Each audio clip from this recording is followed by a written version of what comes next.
sang bi leeral jamonoy tay jile sang bi omal dundu tay jile loolu moo jur أعوذ بالله من الشيطان الرجيم بسم الله الرحمن الرحيم.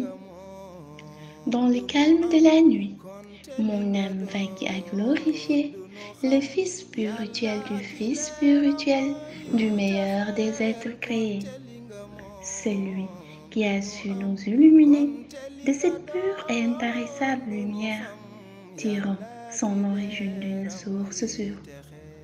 Celui qui a su nous orienter vers le chemin de la félicité. Celui en qui notre estime grandit de jour en jour.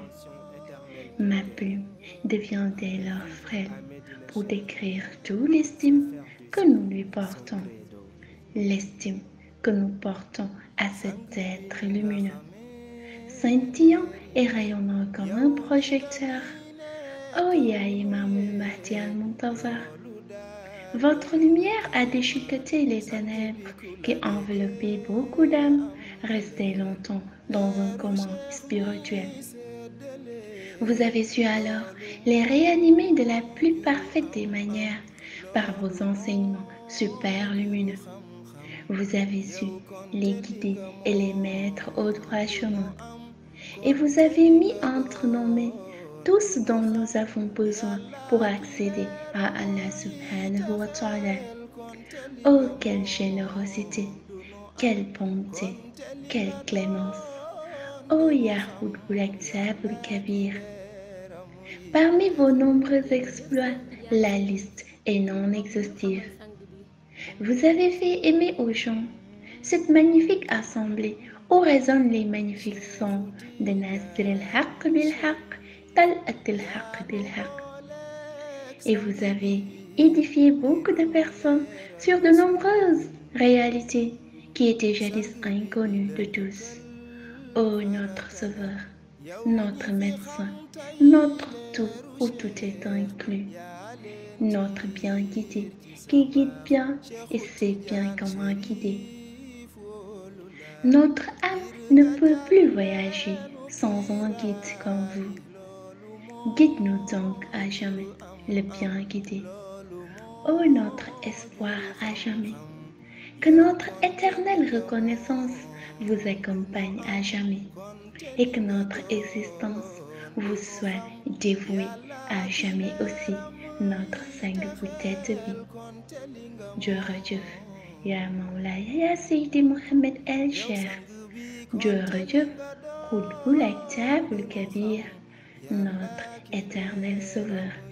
Assalamu alaikum wa rahmatullahi ta'ala wa barakatuhu. أعوذ بالله من الشيطان الرجيم بسم الله الرحمن الرحيم. Recette bi sunu sang bu tedd bi Mawlaaya Seydi Mouhamed El Cheikh le bien guidé joxe te ñu leen koy indil tey mooy bi ñuy defee ak turu Yàlla subhanahu wa taala bi ñuy wax al mujibu.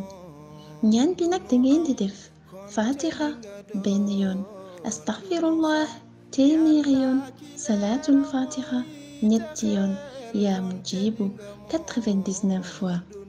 ngeen def seen ñaan tëjee ko ak fukki per ak ñaaru salaatul fatiha.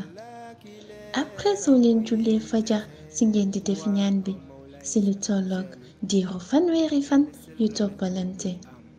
ñaan bi soo leen ko defee dina leen dimbali ngeen am ijaaba, maanaam loo leen ñaan rekk mu mën a nangu, ak itamit yokkute ci domaine yépp inchaallah ci barke Mawlaaya Cheikh Ahmed Tidiane Chérif radiyallahu taala anhu.